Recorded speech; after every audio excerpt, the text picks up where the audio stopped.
Damos inicio al segundo capítulo del Site del Magazine, un programa en el que vamos a estar conversando con figuras venezolanas consolidadas o emergentes de diferentes ámbitos. Mi nombre es Vanessa Contreras, hoy los voy a estar acompañando junto a un representante de la literatura contemporánea venezolana. Él es escritor, es licenciado en Letras por la Central con máster en Literatura Venezolana y asimismo es el fundador y director de un proyecto sobre el que vamos a estar conversando más adelante, Corrección Perpetuum.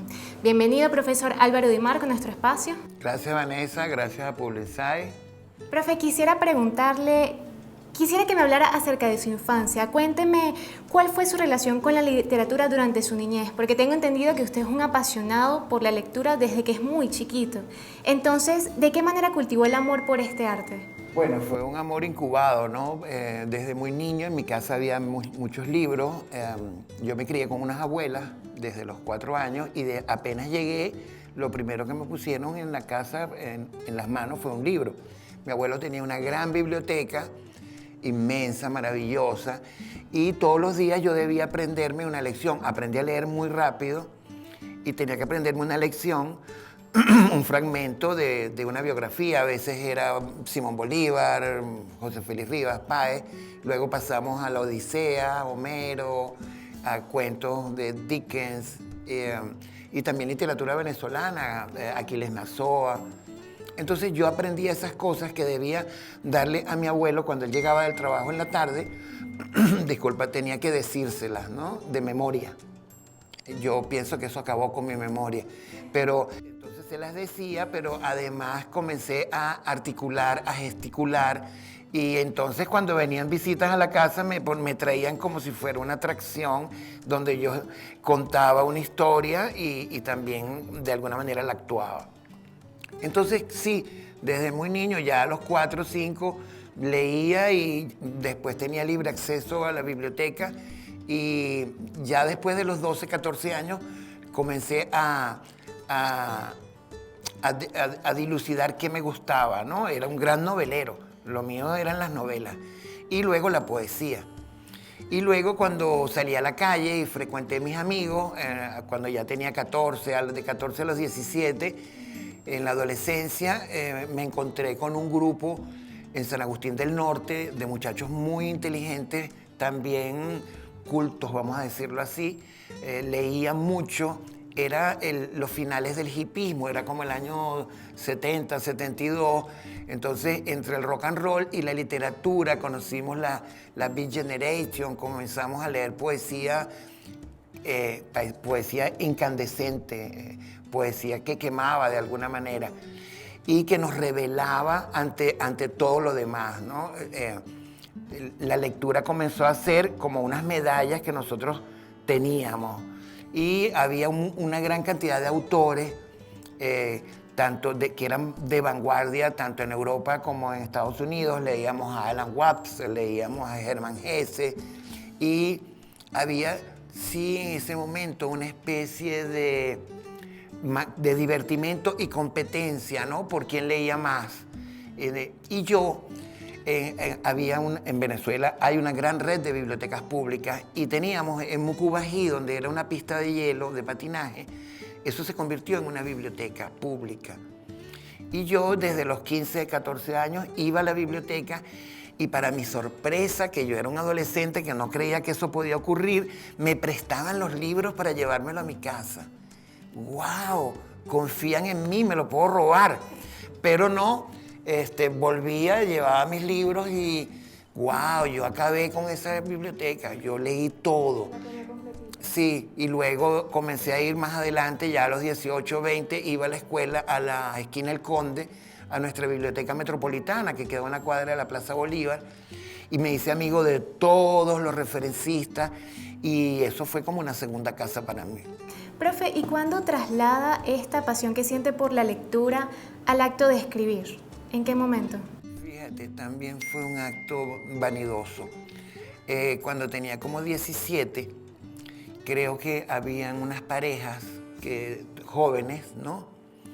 Y yo no tenía novia, pero entonces escribí una historia sobre un amor, ¿no? Para exhibir una ficción.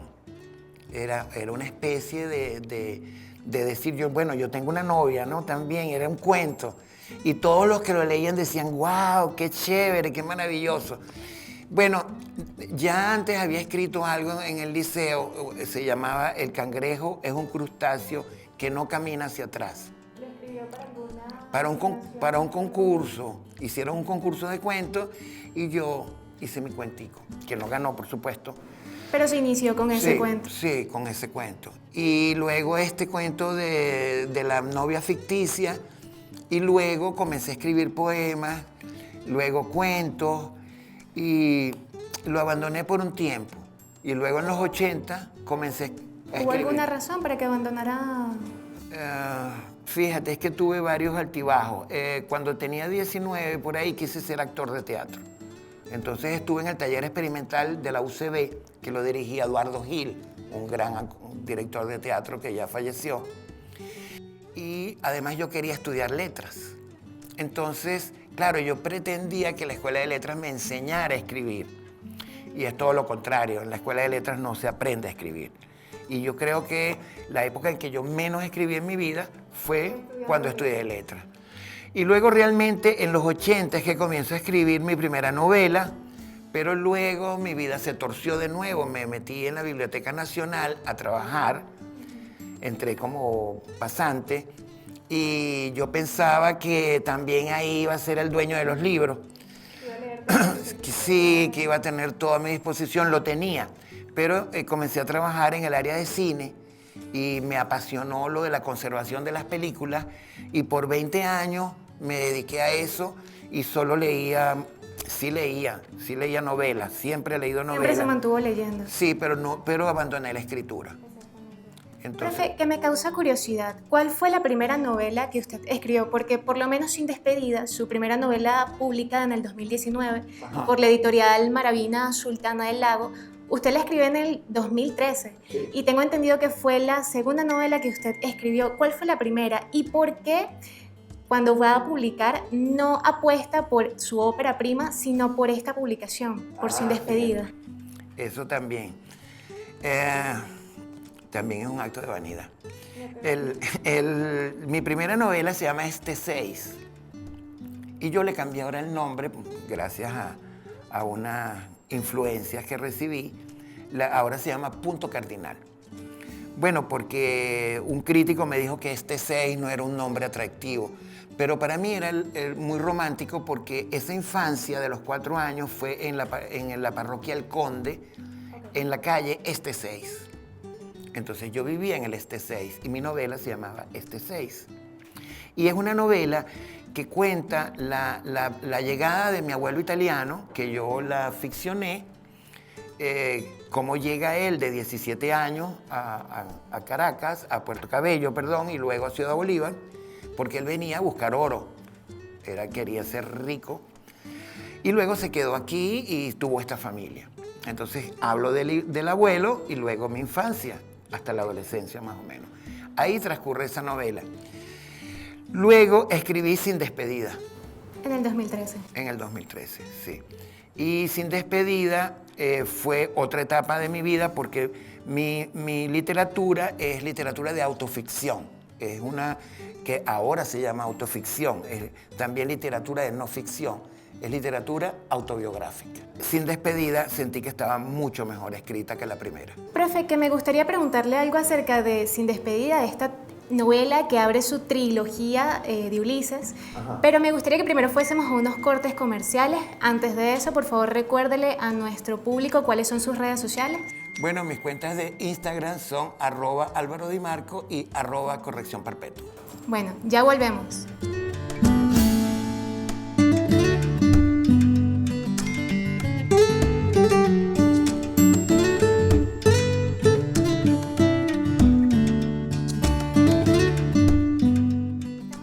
En el plató del site del magazine con nuestro invitado, el profesor Álvaro Di Marco. Recuerden seguirnos en nuestras redes sociales, @PublicMagazine. Profesor, en el corte anterior habíamos dejado una pregunta al aire. Estábamos hablando acerca de su novela Sin Despedida, la que fue publicada en el 2019 por la Sultana del Lago. Esta novela abre la trilogía de Ulises Y Gracias Ulises por tus batallas, que fue publicado un año después, le da continuación. Que para quienes no las han leído, la historia tiene como personaje central a un personaje que nada tiene que ver con el personaje clásico homérico. Aunque sí pareciera que este personaje está en la búsqueda como de su propia Ítaca, y se mueve en una Caracas de los años 80. Profesor, mi pregunta es la siguiente. ¿Estos personajes o algunos de estos personajes de alguna forma sí buscaron aludir a personajes clásicos? Por lo menos en el caso de Ulises y Ifigenia, a personajes griegos, y Ofelia, por ejemplo, al personaje de Shakespeare, de Hamlet. Sí, no, esto está hecho es profeso.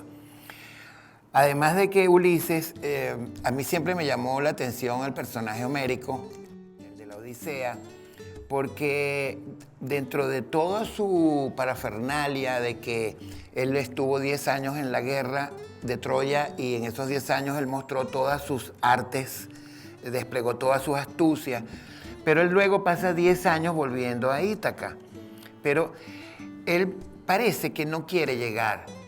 Él a donde llega, él está con Circe, él lucha contra los cíclopes, él hace todo, pero él todo lo disfruta al máximo. Él se acuesta con mujeres y después al día siguiente piensa en Penélope, pero él pasó su noche chévere.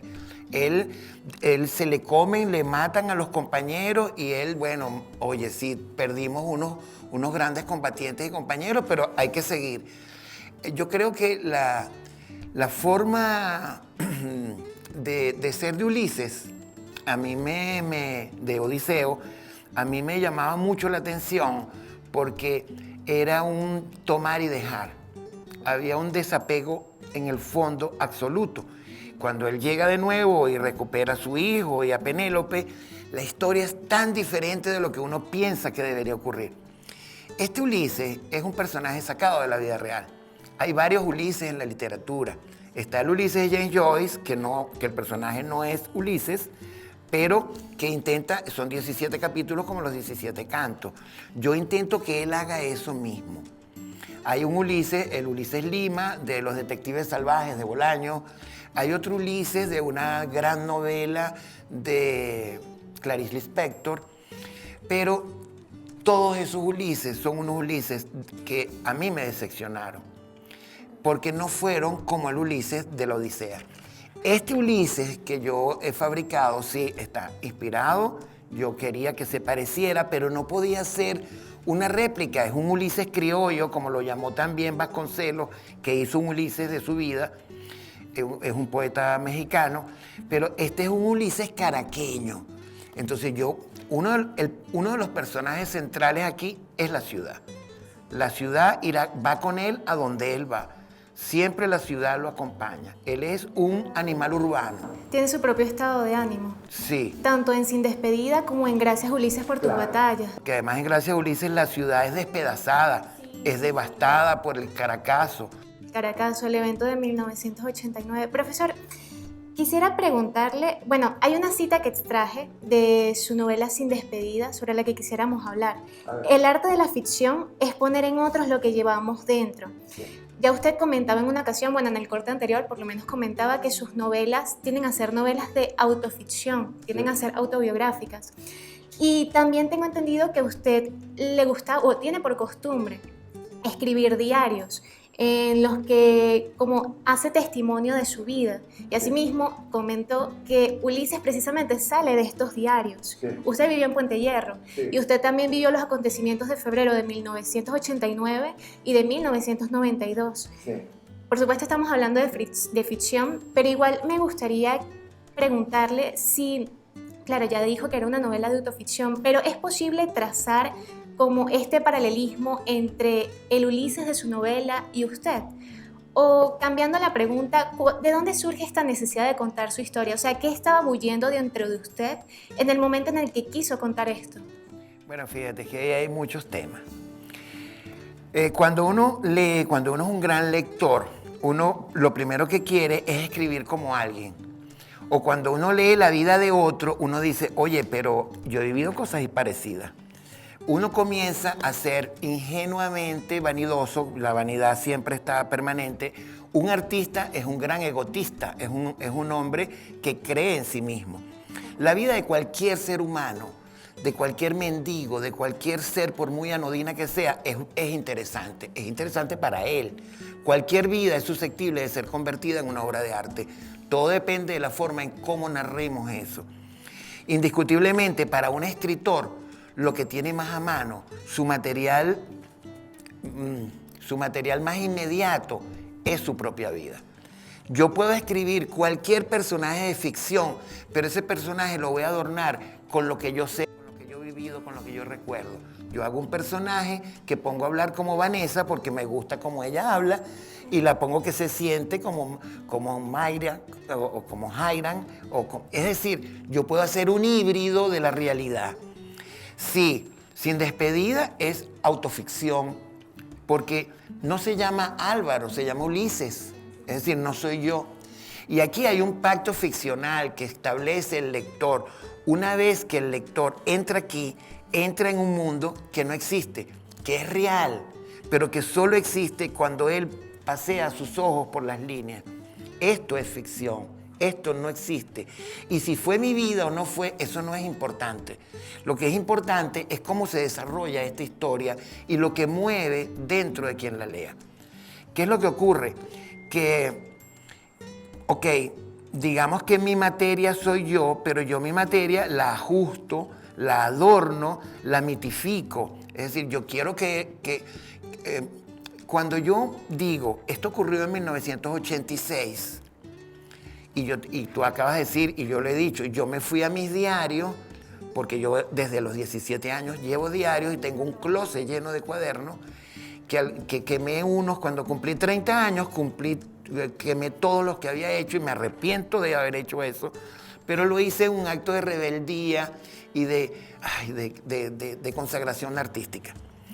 Porque ese día se suponía que yo iba a cambiar mi vida y no cambió nada. Entonces el asunto es que, si bien lo que ocurrió en el 86, aunque yo lo haya sacado de un diario, yo lo voy a reescribir, yo lo voy a replantear, lo voy a... ¿Le va a dar una relectura? Lo voy a reconstruir, lo voy a remostrar y ya no es igual. Esto es un recuerdo, esto jamás fue la realidad. Eso entonces ya entra dentro de la ficción.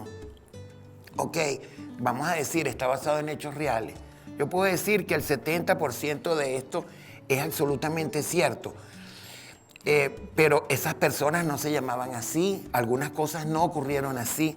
Con respecto a Puente Hierro, yo una vez leí, no me acuerdo si fue Unamuno, un gran español, que dijo que después que había recorrido el mundo entero, volvió a su barrio y dijo, ¿y para qué salí si el mundo entero estaba aquí? Hay contenido. En su cuadra. José Lezama Lima, que es de quien yo hice mi tesis de grado en la UCB, él nunca salió de La Habana, solo una vez, pero además una vez que llega la revolución fatídica de Fidel Castro, a él lo condenan a no salir de su calle, porque era un tipo reaccionario. Ese señor jamás salió de su calle y sin embargo tenía un mundo inmenso, pleno de imágenes, y él habla de su casa. El mundo de Paradiso comienza en su casa. Bueno, yo influenciado por esto, decidí que yo iba a inmortalizar a Puente Hierro. Puente Hierro es el sitio donde yo me crié, fue mi adolescencia, donde tuve mi primera novia, donde me llevaron preso por primera vez, donde pasó todo, mi primera borrachera, donde mi primera esposa, mi primer hijo. Puente Hierro, pasé 28 años allí. Lo mejor de mi vida lo viví allí. Lo mejor era rendirle homenaje a través de su literatura. Bueno, homenaje ni siquiera es la palabra. Es decir, yo creo que ella tiene un lugar en mi vida y yo no puedo poner aquí Brooklyn, es decir, yo no puedo poner aquí Santa Dubige, yo no puedo poner Chacao, yo tengo que poner Puente Hierro. Y que Puente Hierro sea tan grande como alguien quiera que sea que lo lea. Maravilloso, profesor. Que por cierto me gustaría que en el siguiente corte ahora pasáramos a hablar acerca del proyecto que actualmente se encuentra desarrollando, Corrección Perpetua. Pero por ahora vamos a hacer unas pausas comerciales. Por favor, recuérdele a la cámara sus redes sociales. @Álvaro Di Marco y @Corrección Perpetua. Bueno, ya regresamos.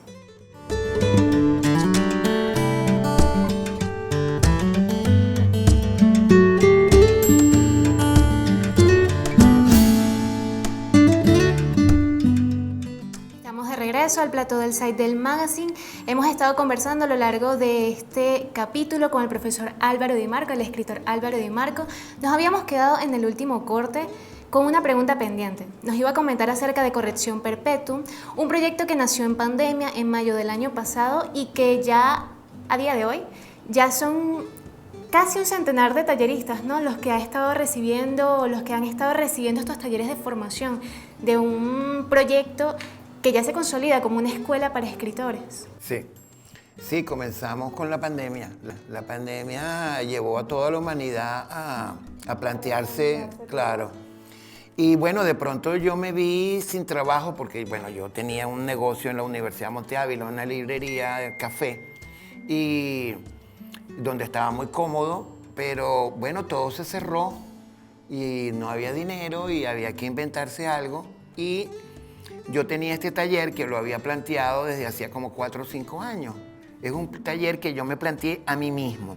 Cuando yo retomé la escritura en el 2012, yo comencé a ver cuáles eran mis fallas, elaborando diálogos, personajes, y yo me busqué desde mis apuntes de la Escuela de Letras, paseándome por todo lo que había leído, las cosas que consideraba útiles y necesarias para hacerme mi taller. Y entonces una amiga me impulsó y me dijo, bueno, pero con ese background, móntate eso. Y lo hice y tuve un éxito desde el principio. Mucha gente se anotó, me sorprendió gratísimamente. Y sí, hemos tenido ya más de 90 alumnos en 15 países. Venezolanos en el extranjero más que todo, pero también he tenido extranjeros, uruguayos, argentinos, españoles, peruanos, panameños. Profe, ¿cómo ha sido trabajar con todas estas nuevas voces de la literatura, tanto nacional como internacional?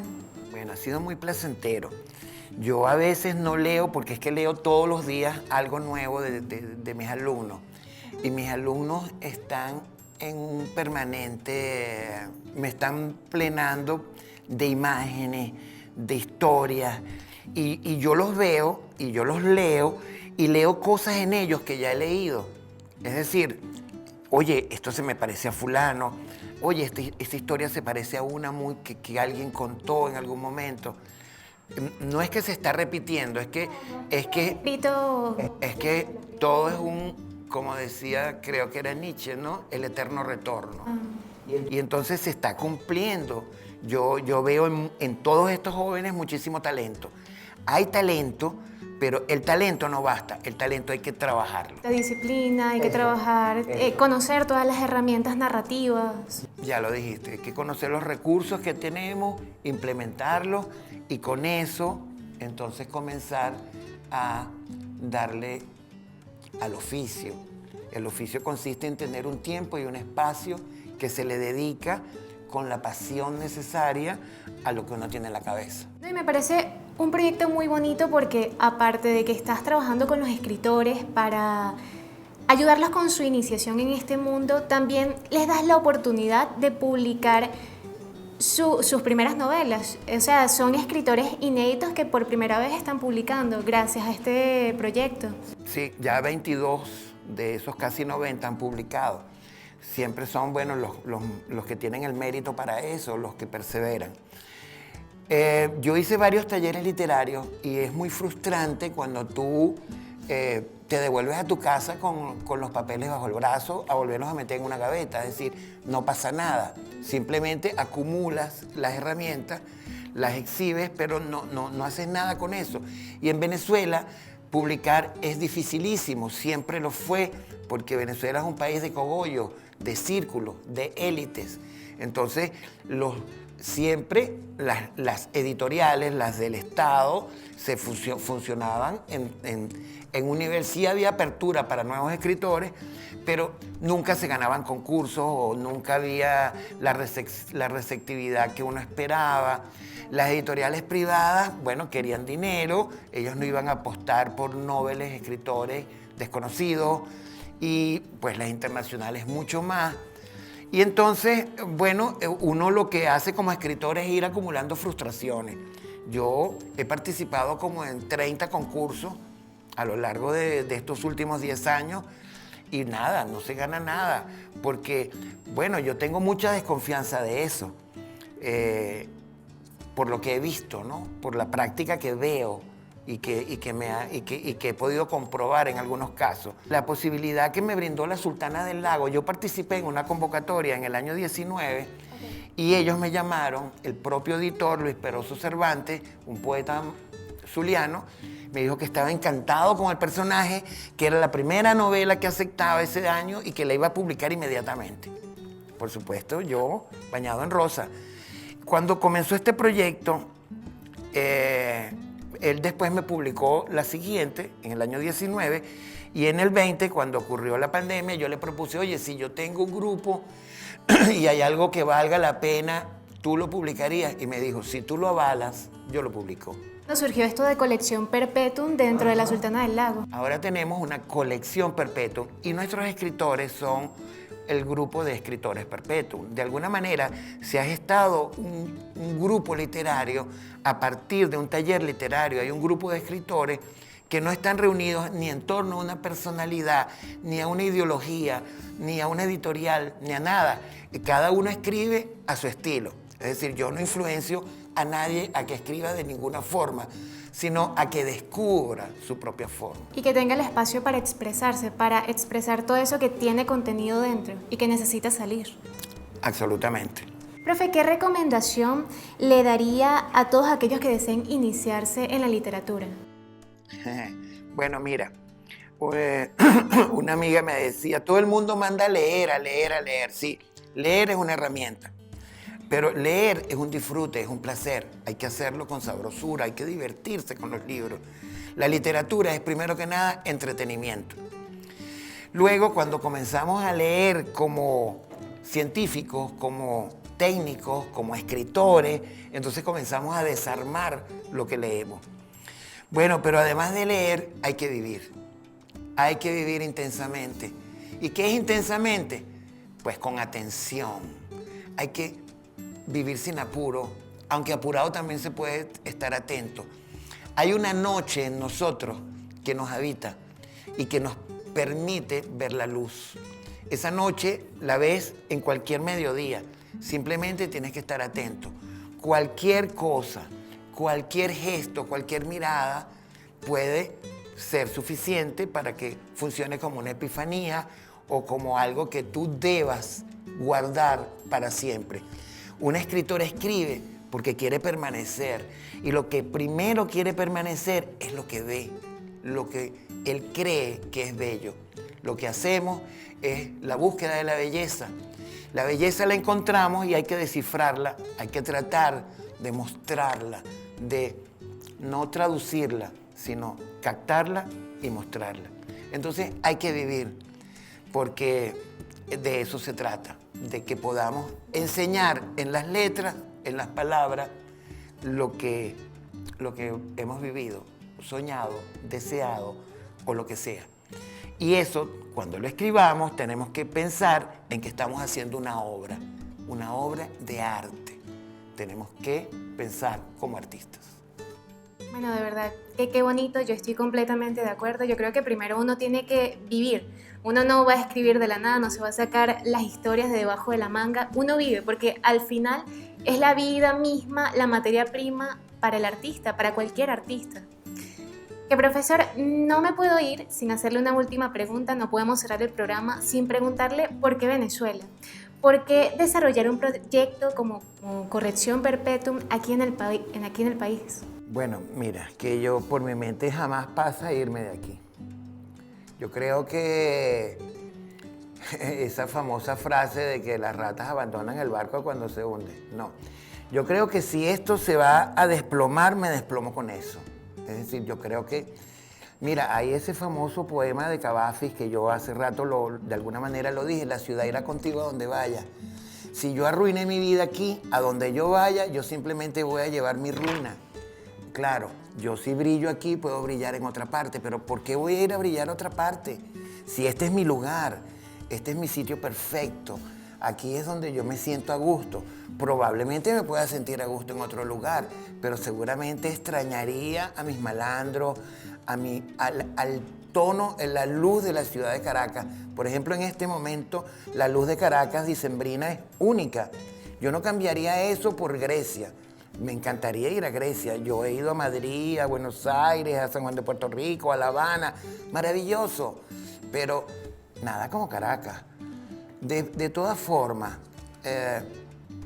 no sé, yo creo que es una ilusión pretender encontrar afuera. Yo ahora veo que esto se ha convertido en un negocio, la nostalgia. Ahora nuestros escritores están afuera hablando de lo que extrañan. Eso es un ardid, porque tú puedes cultivar eso. Hay una cosa que se llama el incilio. Es decir, que tú estás dentro de tu ciudad, dentro de tu casa, exilado totalmente.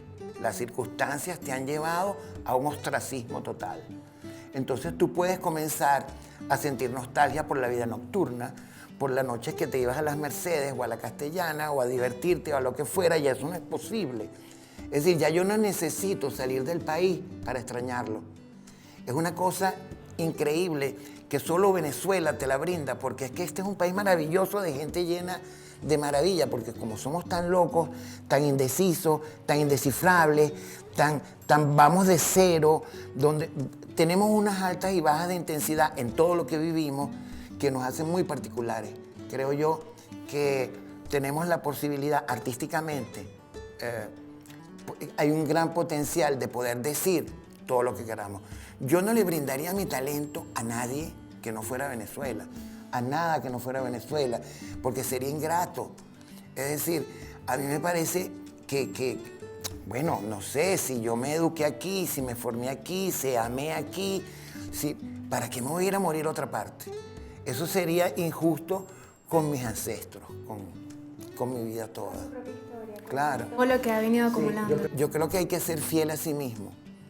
Hay que ir al mundo, conocerlo, robárselo y traerlo. Qué bonito, profesor. Bueno, nada, no me queda más que darle las gracias por acompañarnos en el segundo capítulo del Site del Magazine. Le agradezco por su tiempo, le agradezco por sus palabras, por el proyecto que está desarrollando. Muchísimas gracias por estar aquí con nosotros. ¿Nos podría recordar, por favor, por última vez, sus redes sociales? Sí.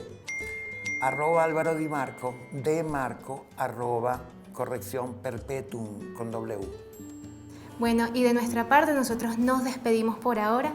Nos estaremos volviendo a ver en una siguiente edición del Site del Magazine. Muchísimas gracias.